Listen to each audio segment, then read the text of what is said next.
मज़ीद जो है वो कलिमात कुफ्र, ऐसे अल्फाज, ऐसी गुफ्तगू जो कुफ्र पर मुश्तमिल होती है, उसकी पहचान के तरीके हम सुनते हैं। एक ये तरीका भी है कि ऐसी गुफ्तगू या ऐसी लिखी हुई इबारत, ऐसा पैराग्राफ या ऐसे जो है वो लोग जिस तरह के जुमले बोलते हैं या हम सुनते हैं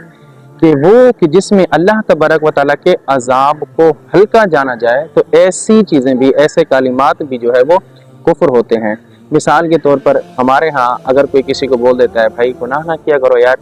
अल्लाह तबारक व तआला जो है वो इससे नाराज़ होता है, तो उसके जवाब में बाज़ औक़ात लोग जो है वो अल्लाह के अजाब को हल्का समझ कर ये बोलते हैं भाई गुनाह करेंगे तो क्या होगा, गुनाह कर लेंगे तो ज़्यादा से ज़्यादा यही होगा, अल्लाह ताला जहन्नम में डाल देगा।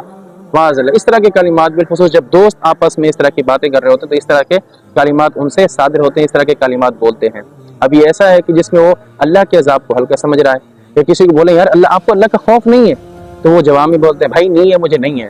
तो इस तरह के कलिमात कि जिसमें अल्लाह तबारक व तआला के अजाब को हल्का जानना पाया जा रहा है, तो ऐसे कलिमात से हमें बचना ज़रूरी है। अगर कोई ऐसे कलिमात बोलता है और उसमें अल्लाह तबारक व तआला के अजाब को हल्का समझता है, तो ये उसकी जो गुफ्तगू है ये भी जो है वो हराम होगी और कलिमात कुफ्र पर मुश्तमिल होगी। अब ये कुफ्र होगा या नहीं होगा, कहने वाला काफिर होगा या नहीं होगा, इसकी मजीद तफसील के लिए हमें उलमाए कराम की तरफ रुजू करना पड़ेगा, शरई रहनुमाई लेने की पड़ेगी। अल्लाह करीम हम सब के ईमान की हिफाजत फरमाए और ऐसे कलिमात से हम सबको महफूज फरमाए। आमीन बिजाह